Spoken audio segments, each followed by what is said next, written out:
तो मित्रों, स्वागत है आपका आज के इस वीडियो में। आज अपन लोग देखो क्या क्या पढ़ने वाले हैं, पहले बताता हूँ मैं आपको।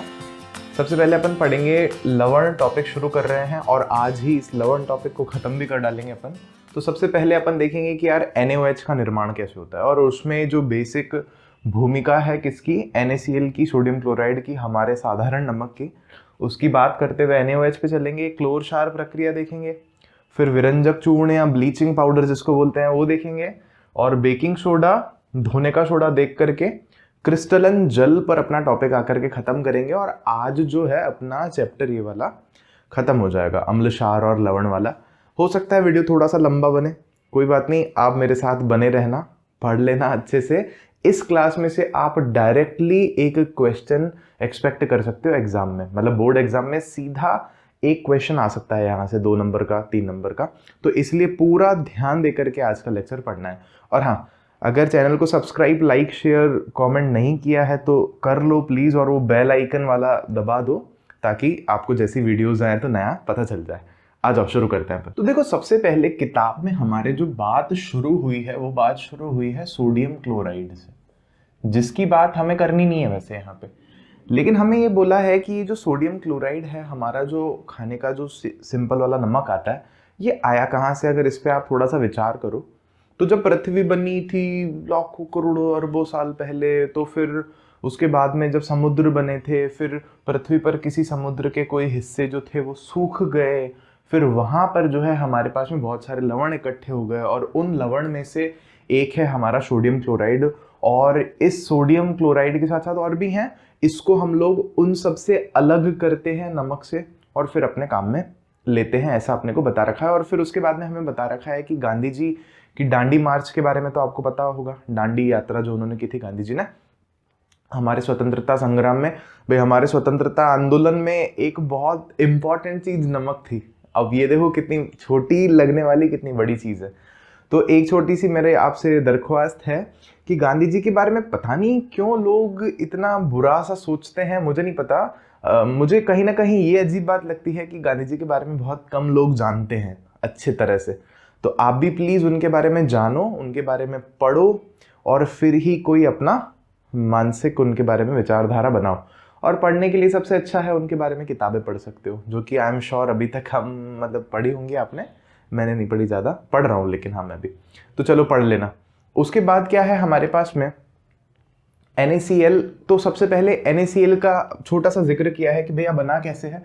तो हमने देखा था लास्ट क्लास में जब हम लवणों के pH देख रहे थे कि भैया आप NaOH तो क्या ले लो, क्षार ले लो, घोल ले लो इसका, और इसमें आप क्या मिला दो, हाइड्रोक्लोरिक अम्ल मिला दो, HCl मिला दो, और इसका भी आप एक्वस ले लो। तो अम्ल और क्षार को जब आप मिलाओगे तो क्या बनेगा, लवण और जल बनेगा। और यहाँ पे लवण कौन सा बनता है, देखो यहाँ पे Na और Cl मिलकर के लवण बनाते हैं NaCl, और ये भी जल में घुला हुआ ही मिलेगा आपको, और साथ ही साथ में आपके पास लवण और जल बनेगा। तो दिख ही रहा है वो तो अपने को, हाइड्रोजन यहाँ पर है और OH यहाँ पर है, तो ये दोनों मिला करके क्या बना देंगे, यहाँ पे जल बना देंगे। अब क्योंकि आपको पता है कि ये हमारा जो है NaOH क्षार, ये एक प्रबल क्षार है, स्ट्रॉन्ग बेस है, और ये जो है HCl ये एक प्रबल अम्ल है, स्ट्रॉन्ग एसिड है। तो इन दोनों से मिलकर के बनने वाला जो हमारा लवण है ना, उसका स्वभाव कैसा होता है, उदासीन।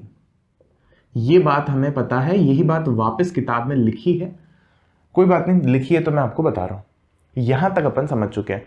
अब ये जो लवण है ये केवल हमारे खाने के काम में आने के अलावा, हम इसको खाते तो हैं ही, उसके अलावा इसके और भी उपयोग हैं। और वो उपयोग क्या है, बारी बारी से अगर हम देखेंगे तो सबसे पहला उपयोग है NaOH के निर्माण में, सोडियम हाइड्रोक्साइड के निर्माण में। तो देखो कैसे करते हैं। सोडियम हाइड्रोक्साइड बहुत जरूरी क्षार है, तो वो कैसे बना रहे हैं अपन यहाँ देखो। तो हम बेसिकली हमारे टॉपिक में आज पहला पॉइंट शुरू कर रहे हैं इसमें अभी, सोडियम हाइड्रोक्साइड। ठीक है, तो सबसे पहले हम इसका देख रहे हैं सोडियम हाइड्रोक्साइड का निर्माण। तो इसके निर्माण को हम लोग बाय डिफॉल्ट कहते हैं क्लोर क्षार अभिक्रिया या प्रक्रिया, और इंग्लिश में इसको बोलते हैं क्लोर एल्कलाई रिएक्शन। तो देखो क्यों बोलते हैं क्लोर क्षार या क्लोर एल्कलाई, वो भी आपको समझ में आ जाएगा। काम बहुत आसान है। अपने को क्या करना है, मान लो किताब में ऐसा डायग्राम दे रखा है, मैं वैसा ही बना रहा हूं जैसा किताब में दे रखा है। मान लो एक ऐसे आपने क्या किया, डब्बा लेना है आपको, ऐसा कांच का डब्बा होता है क्या, अरे मतलब बर्तन लेना है बोले तो। यहां से आपको क्या करना है, नमक का घोल अंदर भेजना है। किताब में ऐसे ही बना रखा है, नमक का घोल या NaCl का जलीय विलयन, का एक्वस लिख दूं क्या, एक क्यों लिख देता हूं, समझ जाना, का जलीय विलयन, नमक का जलीय विलयन आपको अंदर डालना है। अच्छा, फिर अंदर क्या व्यवस्था होगी वो देखो। तो अंदर क्या व्यवस्था होगी, आपके पास में क्या होंगे, 2 इलेक्ट्रोड होंगे। इलेक्ट्रोड मतलब एक होगा आपके पास धनात्मक सिरा इलेक्ट्रोड पे, और एक होगा आपके पास में ऋणात्मक सिरा। तो आप सबको पता होगा, एक को हम लोग एनोड बोलते हैं और एक को हम लोग कैथोड बोलते हैं। लेकिन कंफ्यूजन होगा कि यार किसको एनोड बोलते हैं और किसको कैथोड बोलते हैं। तो आप बिल्कुल भी टेंशन मत करो, मैं किस लिए हूं यहाँ पे, आपका कंफ्यूजन दूर करने के लिए ही हूं ना।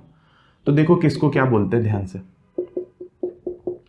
एक वर्ड आपको याद रखना है हमेशा एग्जाम में, पैनिक। अंग्रेजी लोग ऐसे बोलते हैं कि do not forget to panic in your examination, मतलब आप भूलना मत, चिंता करना मत भूलना एग्जाम में, मतलब चिंता करनी नहीं है, समझो क्या मतलब है इसका। इसका मतलब है P से पॉजिटिव, पॉजिटिव क्या है, एनोड, और नेगेटिव क्या है, नेगेटिव इज कैथोड। तो ये बात समझ में आ गई। तो अब देखो, अगर मान लो मैं इसको बोल रहा हूं पॉजिटिव, धनात्मक इलेक्ट्रोड, तो ये मेरा कौन हो जाएगा, एनोड। हिंदी में भी एनोड लिखोगे, कोई वो अलग बात नहीं है, और ये मेरा हो जाएगा कैथोड। अब समझो, अब हमें क्या करना है, अब हमें कराना है इसका विद्युत विघटन मतलब अपघटन, कि भाई हमें इसमें विद्युत धारा प्रवाहित करानी है। तो विद्युत धारा तो आप सबको ही पता है कि क्या करेंगे, एक तार जोड़ देंगे ऐसे, और ये प्लस है, ये बात तय कैसे हो रही है, तो आप इसको प्लस से जोड़ोगे ना यार, और ये माइनस है तो आप इसको माइनस से जोड़ के रखोगे इस तरह से। और ये भी क्या होता है, चालक होते हैं। जैसे अपन क्या कर रहे थे NaCl के विलयन में, आपको ध्यान है अपन ने इलेक्ट्रिसिटी बहाई थी, याद है ना, तार डाल के अपन ने करके देखा था। तो अपन ने इलेक्ट्रोड काम में नहीं लिए थे, अपन ने सीधा ही कर लिया था। तो यहां हमें लेने हैं काम में। अब क्या होगा, विद्युत धारा इसमें से प्रवाहित होगी। तो हमने सीखा था उसमें क्या होता था, NaCl के ना आयन टूट जाता है, नमक और उसमें, नमक में सोडियम प्लस आयन अलग हो जाता है और क्लोरीन माइनस आयन अलग हो जाता है, और उन आयन के कारण ही क्या होती है, उसमें विद्युत धारा प्रवाहित होती है। लेकिन बस फर्क क्या है, यहाँ पे क्या है, यहाँ पे हम ना कोई बल्ब नहीं जला के देख रहे, हम अपना काम कर रहे हैं यहाँ पे। और वो काम क्या है, अब ध्यान से समझना। रिएक्शन देखो क्या होगी, हमने क्या लिया है यहाँ पे, NaCl लिया है। NaCl का हमने जलीय सॉल्यूशन लिया है, जलीय विलयन। फिर उसमें हमने क्या डाला है, ध्यान से देखो, हमने पानी मिलाया है उसमें, और कुछ नहीं मिलाया। पानी है मतलब पानी तो यही है, खैर कोई बात नहीं, यहाँ भी नहीं भी लिखोगे तो चल जाएगा। और यहाँ पे मान लो ये लिक्विड हमने लिख रखा है। अब यहाँ होगा क्या, ध्यान से देखो, अपन अंदाजा लगा रहे हैं कि यार ये जो है ना, ये तो कैसे टूटेगा, H प्लस अलग हो जाएगा और OH माइनस यहाँ पे टूट जाएगा, अलग हो जाएगा, आयनित हो जाएगा ना, विद्युत धारा जाते ही आयनित हो जाएगा।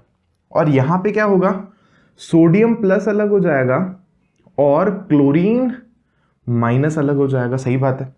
तो हमें साफ साफ दिख रहा है कि यहाँ पे एक तो चीज क्या हो सकती है कि Na प्लस और OH माइनस जो है दोनों जुड़ करके क्या बना देंगे, NaOH। यहाँ एक तो चीज बन जाएगी हमारे पास में NaOH, और उसका भी क्या बनेगा, जलीय विलयन बनेगा। क्लियर हो गई ये बात, क्लियर हो गई। अब दूसरा क्या बन रहा है हमारे पास में, यार एक बात समझ में नहीं आ रही, Cl का क्या करें, किसी के साथ जुड़ तो नहीं रही है। तो फिर होता क्या है ऐसे केस में, क्लोरीन अलग से गैस बन के बाहर निकल जाती है, Cl2 गैस, खत्म। फिर सेम अगर आप यहां देखोगे कि यार H2 का क्या करें, सॉरी हाइड्रोजन का क्या करें, तो किसी से जुड़ नहीं रही ना। तो हाइड्रोजन, फिर आपको पता है कि कार्बन वाले चैप्टर में अपन ने पढ़ा है, हाइड्रोजन से ना कच्ची पक्की दोस्ती कर लेता है, H2 बना लेता है। कच्ची पक्की तो क्या, बहुत अच्छी दोस्ती होती है इनकी। तो ये H2 बन जाएगा, यहाँ पे हाइड्रोजन गैस बन जाएगी। अब पहले आपकी दिल की तसल्ली के लिए इस समीकरण को हम लोग संतुलित कर देते हैं। तो क्योंकि वहां पे क्लोरीन भी 2 है और हाइड्रोजन भी 2 है, तो क्लोरीन 2 करने के लिए यहाँ 2 लगा देता हूं मैं, Cl2 हो जाएगा। और Na को 2 करने के लिए मेरे को यहां 2 लगाना पड़ेगा। उसके बाद हाइड्रोजन जो है यहां पर 2 और 2 4 हो गया। यहां पर अगर अपन देखें तो 2 ही है हाइड्रोजन, तो 2 और लगा दिया तो 4 हो गया। ऑक्सीजन चेक कर लो, ऑक्सीजन 2 है यहाँ पे और यहाँ पे भी ऑक्सीजन 2 है। हो गया, संतुलित हो गई समीकरण। ठीक है, तो ये संतुलन हो गया समीकरण का। तो अब देखो यहाँ पे अगर आप नोटिस करोगे ना, तो इस अभिक्रिया में हमारे पास में क्या क्या बन रहा है, देखो समझ, ध्यान से देखो, ध्यान से पूरा पूरा अटेंशन चाहिए मेरे को आपका यहाँ पर, कि यहाँ पे एक चीज बन रही है क्लोर, क्लोर बोले तो क्लोरीन गैस, और एक चीज बन रही है क्षार, क्षार कौन सा, प्रबल क्षार NaOH। तो इसलिए इस अभिक्रिया को हमने क्या नाम दे रखा है, क्लोर क्षार प्रक्रिया या अभिक्रिया, प्रक्रिया बोल लूं, प्रोसेस, क्लोर क्षार प्रक्रिया। तो आपके एग्जाम में सीधा क्वेश्चन आ सकता है 3 नंबर का कि क्लोर क्षार अभिक्रिया का वर्णन करो, चित्र सहित वर्णन करो। खैर अभी ये अभिक्रिया हमारी पूरी नहीं हुई है, बुक में एक आध चीजें और भी दे रखी हैं जो मेरे को आपको बतानी है, तो वो देखो क्या दे रखी है बुक में। ये मैं यहां से एनोड लिखा हुआ मिटा रहा हूं और यहां से कैथोड लिखा हुआ भी मिटा रहा हूं, अभी बताऊंगा क्यों। अब बुक में देखो क्या कर रखा है, इसके ऊपर इस डब्बे को पूरा कर रखा है, पूरा इन अ सेंस ऐसे बना रखा है, देखो ऐसे।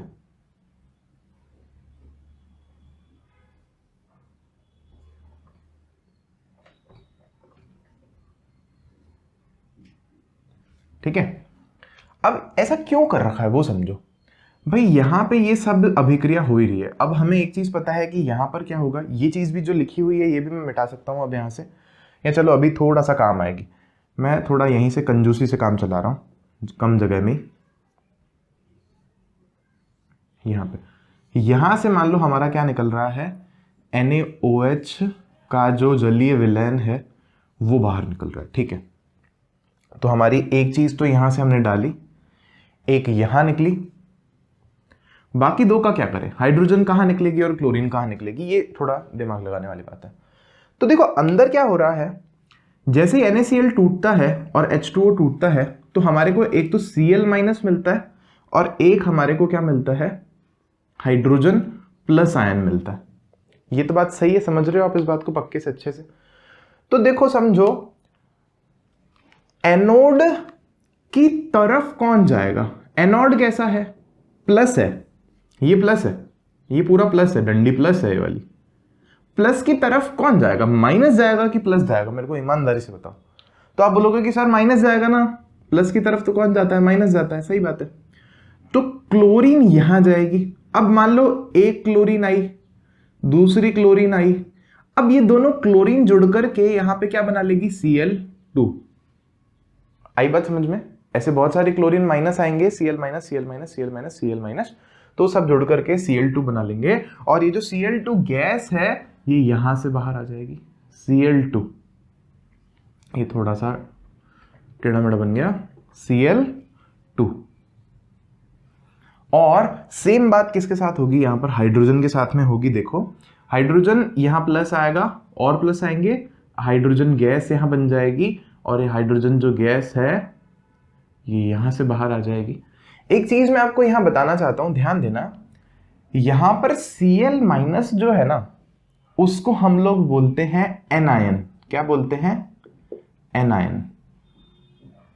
देखो समझो, जो एनोड की तरफ जा रहा है, जो एनोड की तरफ जा रहा है उसको बोलते हैं एनायन, और जो कैथोड की तरफ जा रहा है, यहां पर कैथोड की तरफ कौन जा रहा है, H+, तो H+ को बोलते हैं कैटायन। तो कैटायन जो होते हैं वो धनात्मक होते हैं, और जो एनायन होते हैं वो ऋणात्मक होते हैं। क्यों होते हैं समझ में आई, जबकि एनोड धनात्मक होता है और जो कैथोड है वो हमारा नेगेटिव होता है, एनोड पॉजिटिव होता है, कैथोड नेगेटिव होता है। तो ये बात समझ में आई आपको, आई होप समझ में आई गई होगी। इसमें ऐसा कुछ रॉकेट साइंस नहीं है, वैसे रॉकेट साइंस है, अभी मैं बताऊंगा कैसे। तो अब इसके बाद इतना होने के बाद हमें क्या पता होना चाहिए, ध्यान से देखो, हमें पता होना चाहिए कि हमारे NaOH के क्या क्या उपयोग होते हैं, Cl के क्या क्या उपयोग होते हैं, और हाइड्रोजन गैस के क्या क्या उपयोग होते हैं। तो पहले तो मैं आपको मेन थोड़े से उपयोग बता देता हूं, फिर उसके बाद 1-2 मैं उपयोग आपको ऐसे बताने वाला हूं जो आप हर जगह लिख सकते हो, समझना कैसे। तो सबसे पहले चलो अपन NaOH की बात कर लेते हैं। तो NaOH अगर आपने कार्बन वाला चैप्टर पढ़ा है तो ठीक है, नहीं पढ़ा है तो पढ़ लेना। सुनो, उसमें अगर आपने पढ़ा है तो आपको ध्यान होगा कि NaOH एक क्षार है और इसका प्रयोग जो है ना, इसका उपयोग जो है हम लोग वो बनाने में करते हैं, साबुन अपमार्जक वगैरह जैसी जो चीजें होती है उसको बनाने में करते हैं, धुलाई करने की जो चीजें है ना उसमें। तो एक तो बहुत बड़ा प्रयोग इसका आ गया। अब जैसे हमारी किताब में फिर इसी में आगे क्या लिख रखा है कि इससे है ना हम लोग धातुओं का ग्रीस हटाने का काम करते हैं, धातुओं से ग्रीस हटाने का। अब अक्कल लगाओ भाई, आपने उससे साबुन जैसा कुछ बना लिया तो उसी का उपयोग आप धातु से ग्रीस, चिकनाई हटाने के लिए करोगे ना। तो बहुत कॉमन सी बात है, सर्फ वगैरह बनाने के लिए कर रहे हैं, ऐसे बोलने चाह रहे हैं अपने को। साबुन तथा अपमार्जक लिख ही दिया फिर अपन ने सेकंड में। फिर उसके बाद इसका एक इंपॉर्टेंट उपयोग है, वो है कागज बनाने में। इसका उपयोग क्या क्या है? एक तो मैंने आपको बता दिया साबुन, मैं यहां लिख देता हूं, एवं अपमार्जक। दूसरा उपयोग क्या है हमारे पास में, यहां पर इसका अपन ने लिख दिया कि कागज बनाने में। और देखो हमें क्या दे रखा है यहां पर, कृत्रिम फाइबर बनाने के लिए, कृत्रिम धागे जैसा अगर कुछ भी है तो उसको बनाने के लिए। अब देखो कैसे क्या, अभी हमारा वो टॉपिक नहीं है। कृत्रिम फाइबर समझते हो सब जने? आजकल हमारी कंट्री में वो लग रहा है ना, जियो फाइबर, एयरटेल फाइबर। तो वैसे फाइबर का मतलब होता है तंतु या थ्रेड समझ लो, धागे जैसा। तो बनाने में इसको काम में ले रहे हैं। अब इसके अलावा आप हमेशा यहाँ पे क्या लिख सकते हो कि साहब केमिस्ट्री की जो लैब होती है ना उसमें इसको काम में लेते हैं, यहाँ वैज्ञानिक शोध के लिए इसका प्रयोग करते हैं। वैज्ञानिक शोध में तो करते हैं ना, केमिस्ट्री का कोई रिसर्च हो या किसी भी फील्ड का कोई रिसर्च कर रहे हो वैज्ञानिक लोग, तो इसका उपयोग कर ही सकते हैं। और इसका उपयोग हम लिख सकते हैं कि हमारी लैब में, लेबोरेटरी को हिंदी में आप बोलोगे प्रयोगशालाओं में करते हैं, मना नहीं कर सकते हैं, ठीक है। वो ये दोनों आप हर जगह लिख सकते हो। फिर क्लोरीन गैस का है सेम आपके पास में, और हाइड्रोजन गैस का है। तो क्लोरीन गैस का अगर उपयोग की बात करें अपन, तो देखो क्लोरीन गैस का जो सबसे बड़ा उपयोग है ना, वो है डिसइंफेक्टेंट के रूप में। डिसइंफेक्टेंट बोले तो कीटाणुनाशक। अब मैं केवल लिख रहा हूं यहाँ पे कीटाणुनाशक, लेकिन आप समझना कीटाणुनाशक कहाँ कहाँ हो सकते हैं। जैसे हमारे घर पे जो पानी आता है ना, नल का पानी जो आता है, वो लोग वहां पर उसका क्लोरीन गैस से उसको क्या करते हैं, उसके कीटाणुओं को मारते हैं। भाई आप सोचो, बहुत बड़ी बड़ी टंकियां हैं, पीली वाली टंकियां देखते ही हुआ, या और जहां से भी आपका पानी, जहां पे भी रिजर्वायर में स्टोर हो रखा है, वहां से आ रहा है, तो वहां पे आप समझो क्या होता होगा कि भाई छिपकलियां मर जाती होंगी पानी में, मछलियां मर जाती होंगी, या और भी ऐसे जीव जंतु मर जाते होंगे। तो क्लोरीन से उसको जब ये डिसइंफेक्टेंट डाल के साफ करते हैं, सही करते हैं, पानी की मरम्मत करते हैं, तो होता क्या है कि वो जो भी गंदी चीज है ना, वो पूरे पानी में फैलती नहीं है। एक आप ऐसे सरल लॉजिक लगा के ऐसे समझ सकते हो, क्योंकि आप सोचो हम हमारी घर की टंकी तो दिवाली में साफ कर लेते हैं, वो इतनी बड़ी बड़ी जगहों को, पानी वाली जगहों को थोड़ी साफ कर सकते हैं। पर लॉजिक वाली बात है, बिल्कुल बराबरी वाली। तो कीटाणुनाशक, तो पीने का पानी जहां से आ रहा है उसको स्वच्छ करने के लिए आप लिख सकते हो। फिर उसके बाद आप सोचो अपना वो जो स्विमिंग पूल में अपन जाते हैं, तो स्विमिंग पूल में भी इसको यूज करते हैं। अब बात तो वही हो गई ना, पानी को स्वच्छ कर रहे हैं, फिर आप स्विमिंग पूल में कर लो कि फिर भले पीने के पानी को कर लो। उसके अलावा हमारे बुक में और एक आध देखो लिखे हुए हैं हमारे पास में यूजेस कि पीवीसी बनाने में।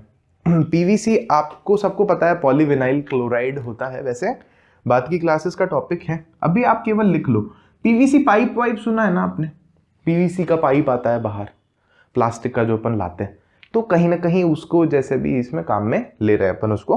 और उसके बाद है हमारे पास में CFC और कीटनाशक बोला है, तो कीटनाशक या कीटाणुनाशक सिमिलर चलने दो इसको। तो क्या है यहाँ पे CFC, क्लोरोफ्लोरोकार्बन, मतलब ये जो है ना क्लोरीन, फ्लोरीन, इनका उपयोग हम लोग CFC बनाने में करते हैं। CFC पहले यूज होते थे अपने AC में, फ्रिज में या ऐसी चीजों में, अब वो भी बंद हो गया है, लेकिन हाँ यूज तो होते थे ना, यूज होता है, ये मना नहीं कर सकते अपन। इसने लिखा है कीटनाशक। अब देखो कीटनाशक हो सकता है कि फर्टिलाइजर्स वगैरह में भी कहीं काम में लेते हो, फर्टिलाइजर में। और उसके अलावा आपसे कोई और बोले कि साहब हम तो इसका उपयोग ना हाइड्रोजन और क्लोरीन को जोड़ के HCl बनाने में कर देते हैं, कर सकते होंगे, लेकिन लिखा नहीं है ना किताब में, मतलब उसका औद्योगिक रूप से नहीं करते होंगे, इसलिए नहीं लिखा है। फिर उसके बाद है हमारे पास में हाइड्रोजन गैस के उपयोग। तो हाइड्रोजन गैस के उपयोग देखो हमारे बुक में लिखे हैं, 2 ही 3 लिखे हैं इसमें। पहला इन्होंने लिखा है कि ईंधन के रूप में, एक है ईंधन, ये बहुत जरूरी है। सिर्फ ईंधन नहीं बल्कि इसमें आप लिख सकते हो कि रॉकेट में भी फ्यूल के रूप में इसका उपयोग करते हैं, ऐसे बना सकते हैं ना रॉकेट।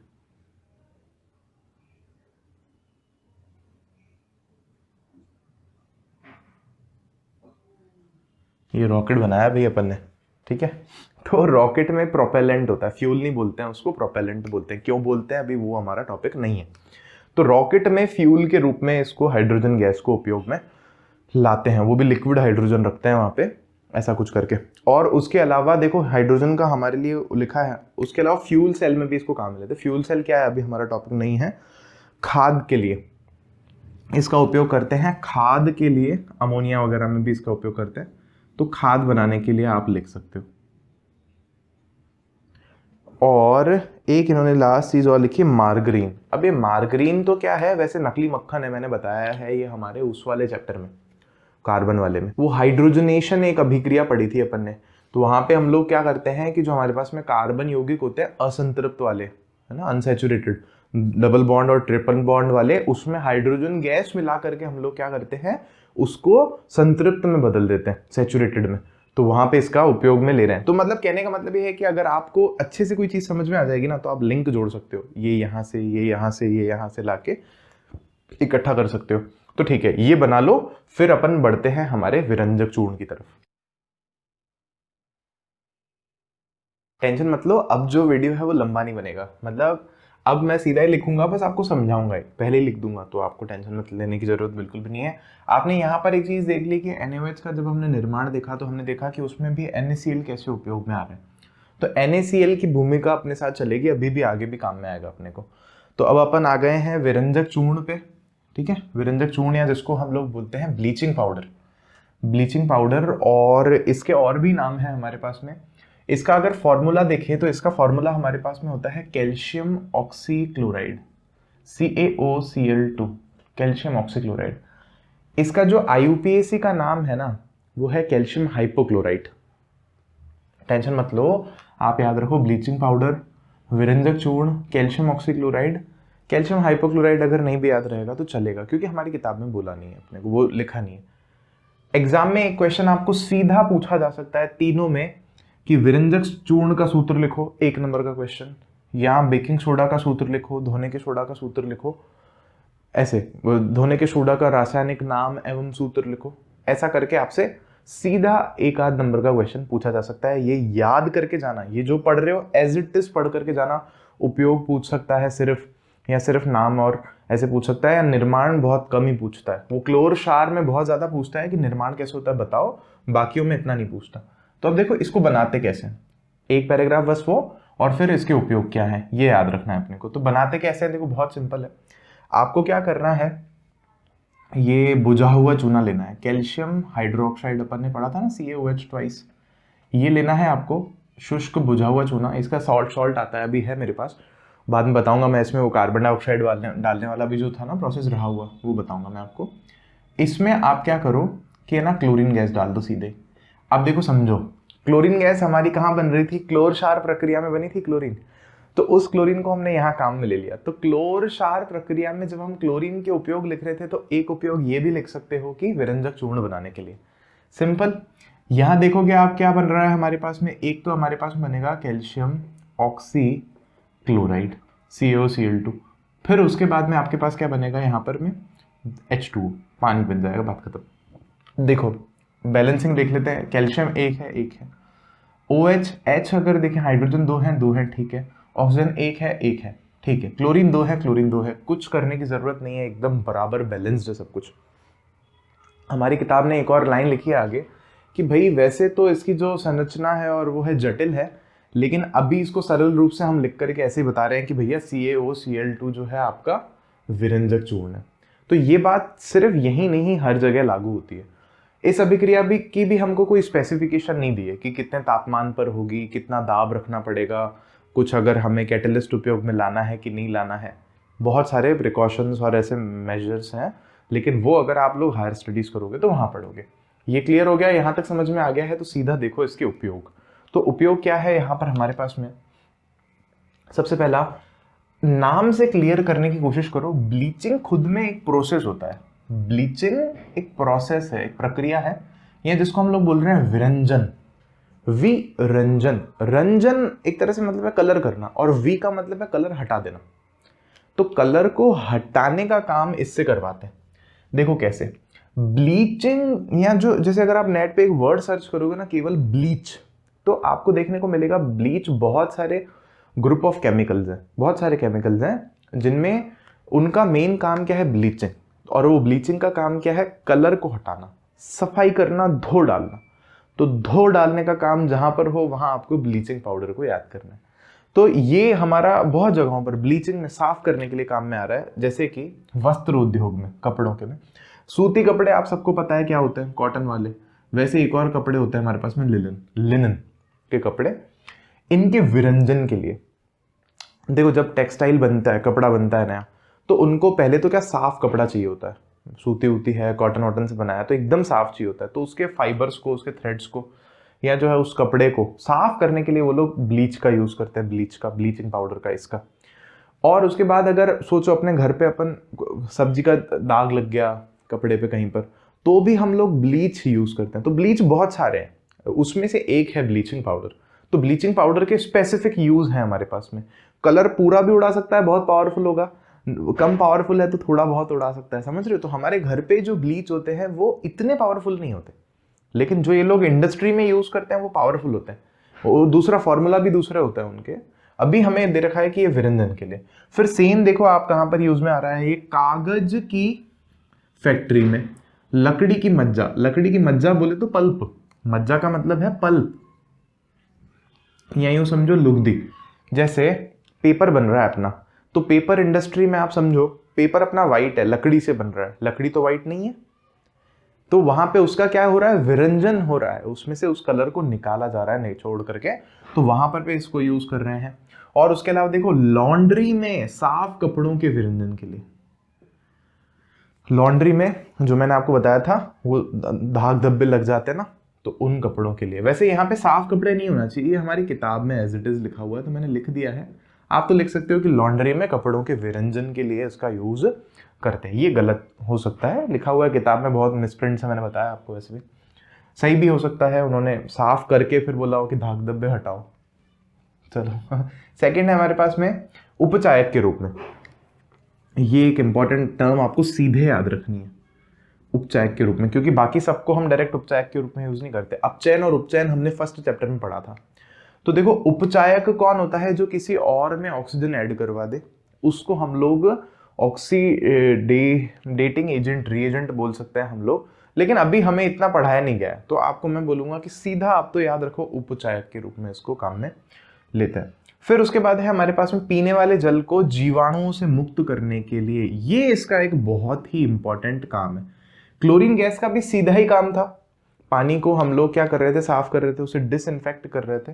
और सेम यहाँ पर इसका भी ये काम है। और उसके अलावा क्योंकि इसमें क्लोरीन है, तो थोड़ा बहुत इसको चाहे तो क्लोरोफोम जैसा कुछ बनाने के लिए भी काम में ले सकते हैं। क्लोरोफोम बेहोश करने वाला वो, हाँ। और उसके अलावा ऊन होती है ना, जैसे ऊन को साफ करने के लिए भी, उसका भी विरंजन करने के लिए इसी को काम में लिया जाता है। तो ये लिखो। तो अब जो है विरंजक चूर्ण के बाद में अपन आ रहे हैं बेकिंग सोडा पर। और बेकिंग सोडा पर मैं यहाँ ना थोड़ा स्टार बना रहा हूँ, क्योंकि इसको समझने के लिए आपको थोड़ा और दिमाग लगाना पड़ेगा। यहाँ पे बहुत कोई मतलब मुश्किल नहीं है, लेकिन हाँ देखो, तो बेकिंग सोडा एक नॉर्मल नाम हो गया इसका, और इसको खाने का सोडा भी कह सकते हो। सरल शब्दों में अपन बाहर बाजार से लाते हैं तो खाने का सोडा भी बोल देते हैं। साइंटिफिक नाम सोडियम हाइड्रोजन कार्बोनेट, या इसको पहले ना लोग सोडियम बाइकार्बोनेट भी बोलते थे, आज भी बोलते हैं। सोडियम हाइड्रोजन कार्बोनेट जो है अगर हम कहें तो ये IUPAC नाम हो जाएगा, और ये सोडियम बाइकार्बोनेट भी बोलते हैं। और ये सूत्र है इसका NaHCO3। तो सबसे पहले तो हमें इसको बनाने का प्रोसेस देखना है। तो बनाने के लिए देखो यहाँ क्या करते हैं अपन, फिर से देखो किसको काम में लेंगे, नमक को। इसीलिए सबसे पहले अपने को नमक के बारे में बताया। नमक लेना है, आपको लेना है, पानी लेना है, अच्छा ठीक है, और क्या लेना है, फिर हमें लेना है कार्बन डाइऑक्साइड लेनी है, अच्छा ठीक है, और क्या लेना है बोले, अमोनिया लेनी है NH3, इतना कुछ लेना है भाई अपने को, ठीक है। अब इन सबको क्या कराओगे जब अभिक्रिया होगी इन सब की, तो अभिक्रिया होगी तो हमें दो चीज़ें मिलेंगी। एक तो मिलेगा हमें अमोनियम क्लोराइड जो कि होता है हमारा NH4Cl, फिर हमें मिलेगा उसके बाद में जो चाहिए वो NaHCO3, NaHCO3। तो इसको हम लोग लिख देते हैं, अमोनियम क्लोराइड ही बोला है आपकी बुक में। और हमारी बुक में एक इंटरेस्टिंग बात यहाँ पर ये है बहुत ज़्यादा जो मज़ेदार है, इनकी कोई भी वो नहीं लिखी हुई, लिक्विड लेना है, गैस लेना है, या कितने तापमान पर लेना है, या क्या, मतलब कुछ भी स्पेसिफिकेशन हमें नहीं दे रखा है। ये अमोनियम क्लोराइड आपका और ये हमारा सोडियम हाइड्रोजन कार्बोनेट। बैलेंसिंग थोड़ा अगर देखना चाहो तो देख लो एक बार, जैसे हाइड्रोजन यहाँ 5 हैं, इस तरफ 3 और 2 5 हैं, ऑक्सीजन यहाँ पर 3 है, यहाँ पर 3 है, क्लोरीन 1 है, सोडियम की बात करें तो 1 है, नाइट्रोजन 1 है, कुछ बैलेंस करने की ज़रूरत हमें नहीं है। तो ये एक लाइन तो आपको याद होनी चाहिए। और एग्जाम में फिर वही बता रहा हूँ मैं आपको, क्या पूछ सकता है आपसे कि भैया सोडियम हाइड्रोजन कार्बोनेट का सूत्र लिखो, है ना, खाने के सोडे का सूत्र लिख करके बताओ, 1 नंबर में पूछ लिया आपसे। उपयोग बताओ, चलो उपयोग, तो उपयोग आपको बताने हैं। सबसे पहला तो बहुत सिंपल है, एंटासिड है। देखो किताब में 2 चीजें लिखी हुई है, पहला तो क्या कि ये एक दुर्बल क्षार की तरह काम करता है। जैसे अपन ने एक दुर्बल क्षार पढ़ा था मिल्क ऑफ मैग्नीशिया के बारे में, MgOH पढ़ा था, आपको याद हो तो ये मिल्क ऑफ मैग्नीशिया बोला था दुर्बल क्षार है और ये एंटासिड में काम आता है। एंटासिड मैंने समझाया था आपको, जो अम्ल को उदासीन कर देता है हमारे पेट में, हमारे अंदर छोटी आंत में या आमाशय में जो अम्ल है उसको, तो इसको भी वैसा काम में लेते हैं। ये एक इंग्रेडिएंट है, ऐसे नहीं कि ये उठा के खा लेना पी लेना, नहीं, वो बनाते हैं जो दवाई ववाई उसमें डालते हैं। तो अगली बार आप जब एंटासिड कोई देखो तो उसमें पीछे देखना कि क्या क्या डाला हुआ, जैसे इनो के पैकेट के पीछे देखना, या कोई और ऐसा अगर डाइजीन वगैरह लाते हो तो उस पर पीछे देखना क्या लिखा होता है। तो ये तो सरल समझ में आ गया। फिर उसके बाद क्या है हमारे पास में, सोडा अम्ल अग्निशामक। तो देखो सोडा वर्ड जो आया है ना, सोडा यहां से आया, सोडा से, बेकिंग सोडा से, और अम्ल तो अम्ल से आया है। इसका मैं आपको याद दिलाता हूं, कहां पढ़ा था अपन ने, हम इसको इसी चैप्टर में पढ़ चुके हैं। आपको याद हो तो ये क्या है, एक मेटल हाइड्रोजन कार्बोनेट। क्या है, मेटल हाइड्रोजन कार्बोनेट। और इसकी अभिक्रिया हमने पढ़ी थी धातु कार्बोनेट की और धातु हाइड्रोजन कार्बोनेट की, किससे, अम्ल से। और वो भी कौन से अम्ल से हमने देखी थी, डाइल्यूट HCl से देखी थी, तनु HCl से, याद है तो अगर आपको। तो उससे फिर हमें क्या क्या देखने को मिला था कि इस अभिक्रिया में हमारे पास में बनता है कार्बन डाइऑक्साइड बनती है, जल बनता है, और लवण तो बनेगा ही हमारे पास में, जो कि है NaCl। और ये सब चीजें हमें दे रखी थी। तो यहां समझो, ये जो CO2 गैस बन रही है ना, ये CO2 गैस जल्दी बन जाती है यहाँ पे। और ये CO2 गैस कहाँ में काम में लेते हैं, सोच के देखो कहाँ काम में लेते हैं, आग बुझाने के काम में ले सकते हो ना मेरे भाई लोग। तो इसको इसीलिए कहाँ ले रहे हैं, अग्निशामक, अग्नि को बुझाने वाला जो है ना उसमें। अब आप सोचो, ये अपने को किताब में एक प्रोजेक्ट भी दे रखा है, ये चैप्टर जहाँ खत्म होता है ना, तो वहां पे सोडा अम्ल अग्निशामक बनाने को दे रखा है। वो भी किससे, जो वॉश बॉटल है, धोने वाली जो अपनी बॉटल थी, उससे बनाने के लिए दे रखा है। आप घर पे भी बना सकते हो, लेकिन ये दोनों चीजें चाहिएंगी, मत बनाओ भले रहने दो, क्योंकि HCl से मैं नहीं एडवाइस करूंगा कि आप लोग बैठ करके कुछ करो ये। अब जो थर्ड है ना, यहां थोड़ा हमें विचार विमर्श करने की आवश्यकता है। इसका तीसरा उपयोग है बेकिंग पाउडर बनाने में। तो देखो इसका मतलब क्या हुआ, इसका मतलब ये हुआ कि बेकिंग सोडा और बेकिंग पाउडर अलग अलग चीजें हैं। बेकिंग पाउडर बेकिंग सोडा से बनता है, ये याद रखना है पहली बात तो आपको, मतलब दोनों सेम चीज नहीं है, ये अलग है, ये अलग है। हमारे को मार्केट में दोनों मिल जाएंगे, पंसारी के पास में या किसी बड़े ऐसे दुकान पे, परचूनी के दुकान पे। तो बेकिंग पाउडर अलग आता है पैकेट। अब बेकिंग पाउडर में क्या होता है, एक तो बेकिंग सोडा तो होता ही है, और उसके अलावा जो है कुछ एक अम्लों के भी हमारे पास में सॉल्ट्स होते हैं उसमें। अम्लों के सॉल्ट कह लो, या हमारी किताब में देखो इस बात को कैसे समझा रखा है, यूं समझो कि जैसे भैया हमने क्या लिया, इसको समझ रहे हैं अपन, इस पॉइंट को हमने क्या लिया, किताब के हिसाब से हमारा बेकिंग सोडा लिया, इसमें हम ना कोई अम्ल से, कोई दुर्बल अम्ल से, मान लो हम H+ आयन लेते हैं इसमें। अब वो अम्ल कौन सा हो सकता है, वो अम्ल, जैसे मान लो हमारे घर पे सबसे कॉमन अगर मैं बोलूँ तो विनेगर हो सकता है, सिरका हो सकता है ना, विनेगर, वो CH3COOH अपन पढ़े, नहीं भी पढ़े तो कोई बात नहीं, यहाँ देखो विनेगर डाल सकते हैं, सिरका, तो इनकी अभिक्रिया होगी, उस अम्ल से क्या मिलेगा, H+ आयन मिलेगा, और ये खुद क्षारक की तरह भांति व्यवहार कर रहा है। क्यों? क्योंकि यहां भी अगर ये अम्ल से अभिक्रिया कर रहा है तो ये खुद तो क्षार जैसा होगा, तो ये खुद दुर्बल क्षार है, तो ये दुर्बल क्षार इससे हाइड्रोजन+ से अभिक्रिया करता है, बदले में हमको क्या देता है, पानी देता है, और क्या देता है, कार्बन डाइऑक्साइड देता है, और यहां पर ये हमें क्या देता है, ये हमें देता है, ये जो भी हमने अम्ल लिया है ना उसका सोडियम आयन, तो इसको लिख सकते हैं हम लोग अम्ल का सोडियम लवण, सॉरी आयन नहीं लवण, अम्ल का सोडियम लवण, यहां लिख रहा हूं मैं इसको, अभी मैं एग्जाम्पल भी दे दूंगा, टेंशन मत लो, अम्ल का सोडियम लवण, अम्ल का सोडियम लवण, जैसे मान लो अगर मैं जैसा कह रहा था आपको, इसको हम लोग लेते CH3COOH लेते, तो यहां से ये H+ मिलता हमको, और यहां से अगर आप देखते तो Na+ अलग होता, और यहां पे HCO3- अलग होता, ये भी अपन सबको पता है।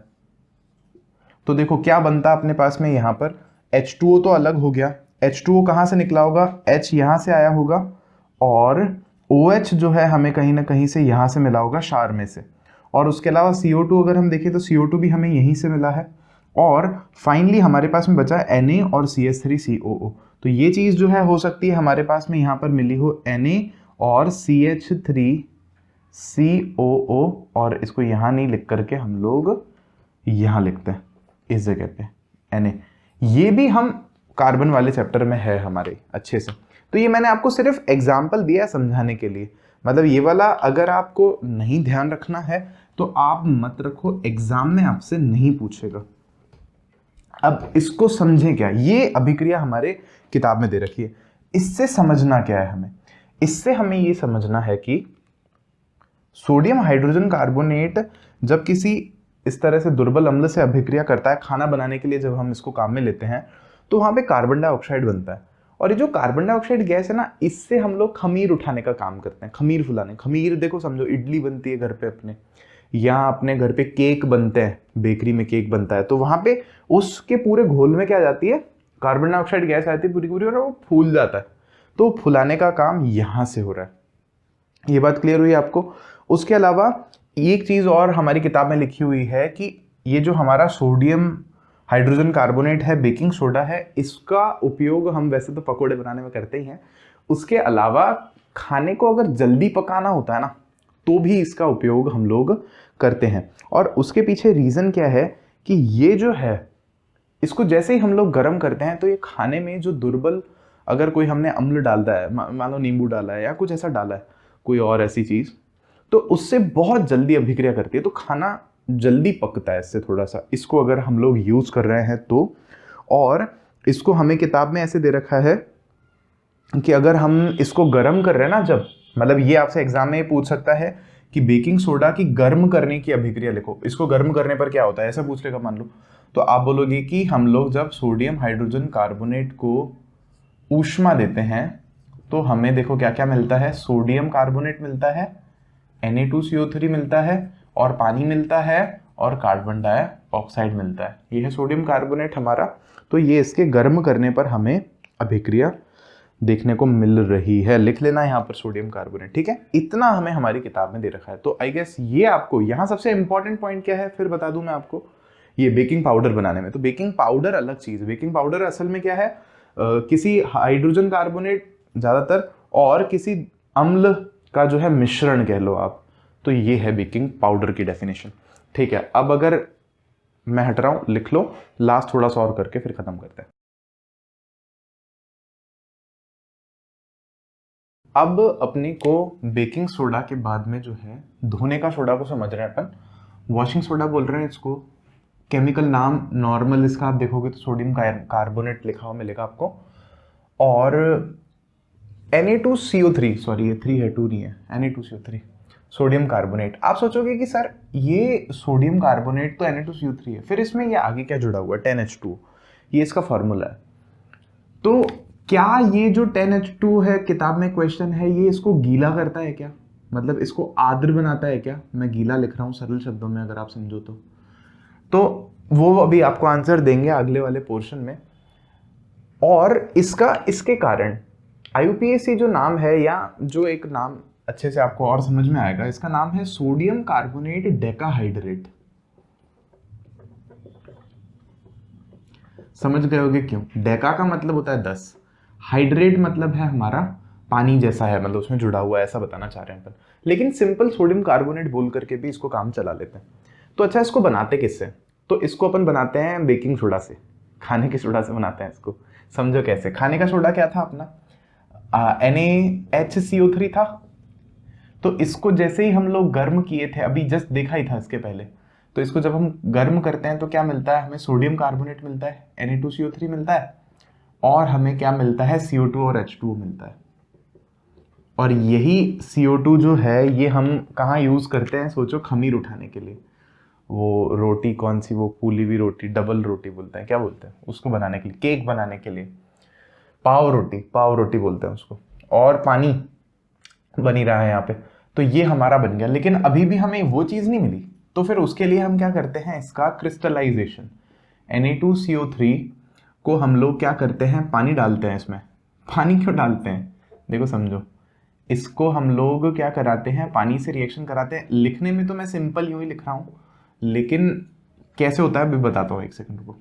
CO3 डॉट से अपने को पता चल रहा है कि ये जो है ना, इससे केमिकल रिएक्शन नहीं करता कोई, बस ये हाँ इससे बॉन्ड बना देता। पानी जो है इससे जुड़ा रहता है, यहाँ पे क्रिस्टल होता है। ये किसके रूप में होता है? एक क्रिस्टल के रूप में हमें मिलता है।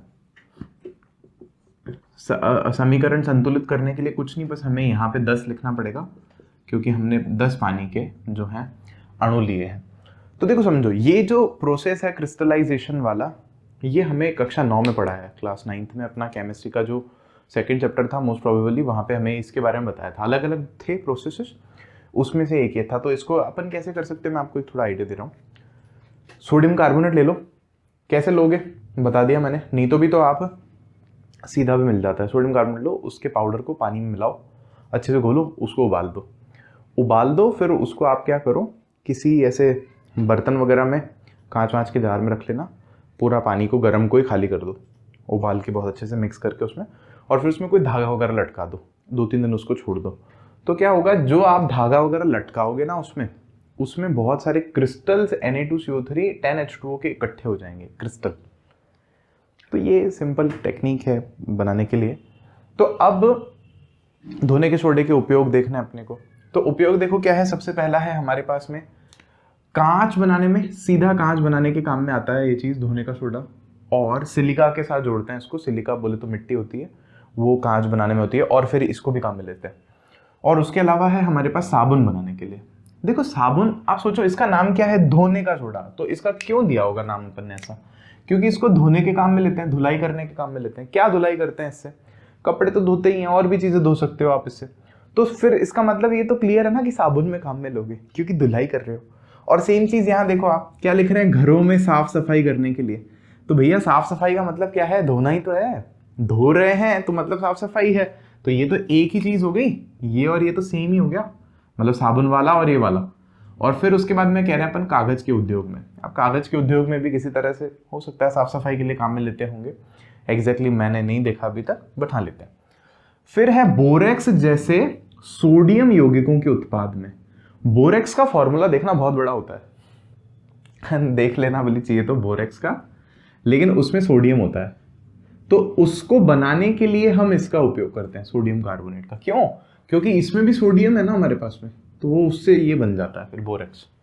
कैसे करते हैं कोई मतलब नहीं अभी अपने को। घरों में साफ सफाई हो गया। जल की स्थायी कठोरता को हटाने के लिए, अब पहले तो आप ये समझो कि यार स्थायी कठोरता होती क्या है। कठोरता क्या है? मतलब जल खारा पानी होता है ना अपना, तो उसमें आपने नोटिस किया होगा साबुन अपना काम नहीं करता, तो फिर उसमें डिटर्जेंट काम करता है, जो कि अपन ने कार्बन वाले चैप्टर में है अपने, वहां पढ़ लेना, नहीं पढ़ा है तो। स्थायी कठोरता, तो कठोरता भी 2 तरह की होती है, एक तो मृदु होती है और एक स्थायी होती है। मतलब एक परमानेंट होती है और एक टेम्पररी होती है। तो जो स्थायी वाली होती है ना, इसको हटाने के लिए कुछ मिलाना पड़ता है इसमें, जैसे कि वॉशिंग सोडा, एक अपना धोने का सोडा, और जो नॉर्मल वाली होती है वो तो उबालने से भी चली जाती है, पानी को गर्म करने से भी चली जाती है। तो ये होती क्यों है? अगर मैं आपको थोड़ा सा एक जैसे आइडिया दूं, जैसे मान लो मैग्नीशियम कार्बोनेट है या हमारे पास में कैल्शियम कार्बोनेट है मान लो, तो ये जो लवण है ये हमारे कहाँ उपस्थित होते हैं? उस पानी में, कठोर पानी में, और जनरली ये पानी बहुत खारा होता है, ठीक है। तो इस पानी में ये मौजूद होते हैं और ये साबुन को काम नहीं करने देते। तो फिर हमें उस केस में यीस्टीज को, हमारे धोने के सोडा को, वॉशिंग सोडा को इस पानी में मिलाना पड़ता है, जिससे कि क्या होता है, ये कठोरता चली जाती है इनकी वाली और साबुन जो है काम कर पाता है। तो इसीलिए फिर इनको डिटर्जेंट वगैरह में भी काम में लेते हैं। तो ये साबुन में क्यों काम में ले रहे हैं, ये यहां से भी आपको समझ में आ जाएगा, ठीक है। यहां तक आपको उपयोग मैंने बताया। अब एक क्वेश्चन क्या हो सकता है एग्जाम में, धोने के सोडा और खाने के सोडा में अंतर लिखो। अब आप कंफ्यूज भी हो सकते हो, इसीलिए इसकी 2-3 बार रिवीजन जरूर कर लेना। देखो, धोने का सोडा का फॉर्मूला है Na2CO3 10H2O, जबकि खाने के सोडे का फॉर्मूला है ये वाला। तो हो सकता है आप कंफ्यूज हो जाओ, उलट पुलट कर दो कुछ।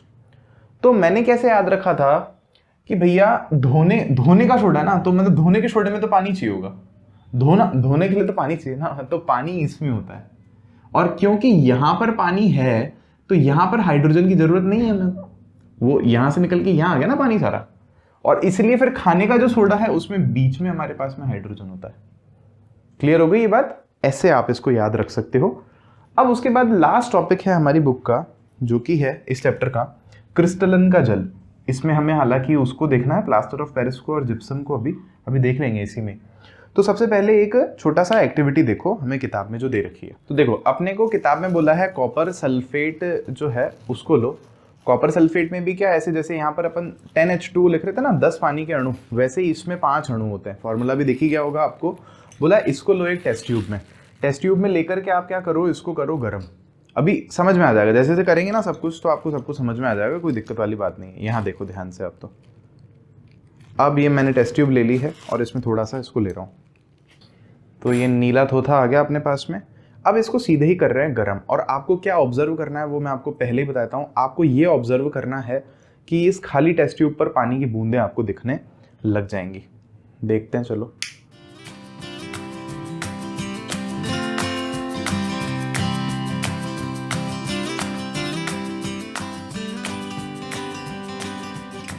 तो पानी की बूंदें देख पा रहे हो नीचे?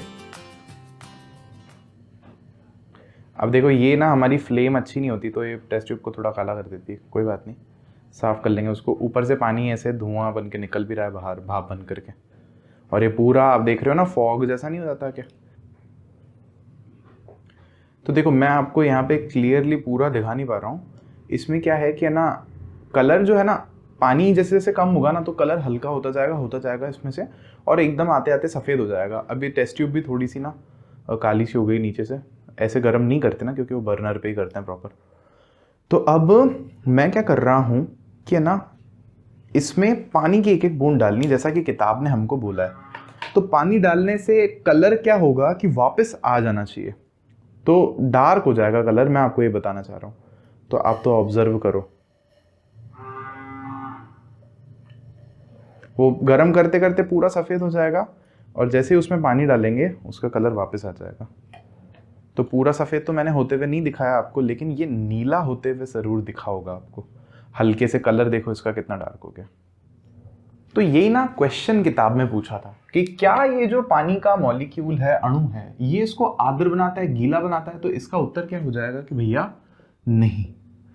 जैसे कॉपर सल्फेट अभी अपन ने देखा, CuSO4, ये उदाहरण दे रखा है अपने को यहाँ पे। इसमें होता है 5H2O, यहाँ होता है 10H2O, यहाँ 5H2O। तो ये जो अणु था, क्या वो गीला था? क्या नहीं। लेकिन जब हमने गर्म किया तो उसमें से पानी बाहर आया। आई बात समझ में? तो पानी उसमें से बाहर आया। तो इससे हमने क्या कंक्लूजन निकाला कि ये जो 10H2O है या जो 5H2O है, ये क्या है? तो इसको हम बोलते हैं क्रिस्टलन का जल, या वाटर ऑफ क्रिस्टलाइजेशन इंग्लिश में। तो लवण के एक सूत्र इकाई में, ये जो भी सॉल्ट है उसके एक सूत्र इकाई में, एक यूनिट में, उसके सॉल्ट के एक यूनिट फॉर्मूला में जल के निश्चित अणुओं की संख्या क्या है? जल के निश्चित अणुओं की जो संख्या है उसको हम लोग क्या बोलते हैं, क्रिस्टलन का जल बोलते हैं। और ये उसका एक एग्जाम्पल अपने दे रखा है, और दूसरा एग्जाम्पल ये हो गया हमारे पास में। तो वो H2O क्या था, वो क्रिस्टलन का जल था। यहाँ पर इन फॉर्मूलाज में ये बात अपने को क्लियर हुई, यहाँ पे वाटर ऑफ क्रिस्टलाइजेशन था। Got it. अब हमें सेम एक और एग्जाम्पल हमारी इस बुक में दे रखा है जिप्सम का। देखो जिप्सम क्या है हमारे पास में, कैल्शियम सल्फेट CaSO4, और ये होता है 2H2O। जैसे यहाँ पे 5H2O 10H2O था, तो यहाँ होता है 2H2O। इसको क्या बोल रहे हैं हम लोग, जिप्सम। अब जिप्सम को जब हम लोग क्या करते हैं, समझो कितने पर गर्म करते हैं, समझो इसको हम लोग गर्म करते हैं 373 केल्विन पर। ये हमें किताब में दे रखा है, कितने तापमान पर गर्म करते हैं, 373 केल्विन तापमान पर, मतलब लगभग कितना हो गया, 100 डिग्री सेल्सियस हो गया। तो इतने पर जब आप इसको गर्म करोगे तो इसमें से क्या होता है, दो चीज़ें बनती है। एक तो बनता है कैल्शियम सल्फेट हेमीहाइड्रेट। हेमीहाइड्रेट क्या होता है, डॉट आधा पानी, एक भी पूरा नहीं है मॉलिक्यूल पानी का, आधा पानी है। और साथ ही साथ में डेढ़ जो पानी है वो अलग हो जाता है, मतलब पानी जो ये वाला है ये अलग बन करके उड़ जाता है, ये चीज़। और अब आपको इंटरेस्टिंगली जान करके मज़ा आएगा, ये जो है ना, ये जिसको हम कैल्शियम सल्फेट हेमी मतलब होता है आधा, हेमी हाइड्रेट, या इसको हिंदी में बोलोगे तो अर्ध हाइड्रेट बोलते हैं। कैल्शियम सल्फेट अर्ध हाइड्रेट, इसको हम लोग सरल शब्दों में बोलते हैं प्लास्टर ऑफ पेरिस। क्या बोलते हैं, प्लास्टर ऑफ पेरिस। और इंग्लिश में इसको सिंपल में शॉर्ट में अपन POP भी बोलते हैं, प्लास्टर ऑफ पेरिस। तो अब इनके उपयोग क्या क्या हैं वो, या पहले एक और बात समझ लो, एग्जाम में ना ये अभिक्रिया तो आती ही आती है, ये इंपॉर्टेंट है, ध्यान रखनी है आपको। एक इसकी उल्टी अभिक्रिया भी अपने पास में जो अपन काम में लेते हैं, वो क्या है समझना, वो है कैल्शियम सल्फेट अर्ध हाइड्रेट या हेमीहाइड्रेट जो है, इसकी जब हम अभिक्रिया कराते हैं वापस से पानी से इस तरह से, तो वापस से हमें क्या मिलकर के बन जाता है, ये लिक्विड जो है ये बनाता है फिर से जिप्सम। और जिप्सम का फॉर्मूला क्या है, कैल्शियम सल्फेट 2H2O। तो ये जिप्सम वापस से इस तरह से बन जाता है। ये अभिक्रिया हम लोग करते हैं ना, पेरिस लाते हैं बाहर से मार्केट से, सफ़ेद कहीं खड्डा वड्डा भी दीवार में हो जाता है तो उसको भर देते हैं अपन, चिकनाई करते हैं दीवारों पे, पुट्टी वुट्टी जैसा कुछ होता है। तो पुट्टी के पहले पेरिस होता था, आजकल वो पुट्टी वुट्टी और चीज़ें आ गई है। तो ये चीज़ है। अब एग्जाम में दोनों में से कोई सी भी अभिक्रिया पूछ सकता है। वो आपसे पूछ सकता है कि जिप्सम से प्लास्टर ऑफ पेरिस बनाने की अभिक्रिया लिखो, या कैल्शियम सल्फेट अर्ध हाइड्रेट बनाने की अभिक्रिया लिखो, या फिर आपको बोल सकता है कि प्लास्टर ऑफ पेरिस से जिप्सम के बनाने की अभिक्रिया लिखो, उसका वर्णन करो। तो अब समझना, ये जो पेरिस है ना, प्लास्टर ऑफ पेरिस, इसके क्या क्या उपयोग है, ये हमारा लिए काम की चीज़ है। ये पेरिस जो है इसके उपयोग, तो यहाँ पे एक दो देख लेते हैं अपन। वैसे आप सबको पता है, देखो एक तो चिकनाई करने के लिए, दीवारों को चिकना करने के लिए,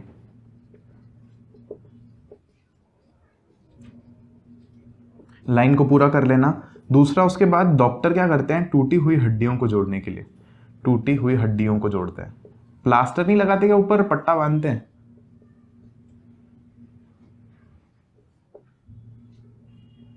टूटी हुई हड्डियों के लिए। तीसरा फिर उसके अलावा आप लिख सकते हो खिलौने वगैरह बनाने के लिए।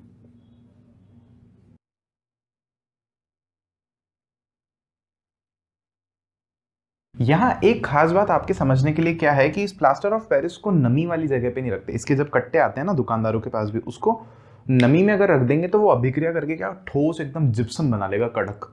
और फिर वो जो है हम काम का नहीं है, फिर उसको हम क्या 100 डिग्री पर गर्म करके निकालेंगे तो ही काम का है प्लास्टर ऑफ पेरिस को वापस से। तो ये चीज़ आपको ध्यान रखनी है। ये भी इंपॉर्टेंट क्वेश्चन है, बहुत ज़्यादा इंपॉर्टेंट क्वेश्चन है एग्जाम में, क्रिस्टलन जल के बाद ये भी क्योंकि एक लवण है हमारे पास में कैल्शियम सल्फेट का।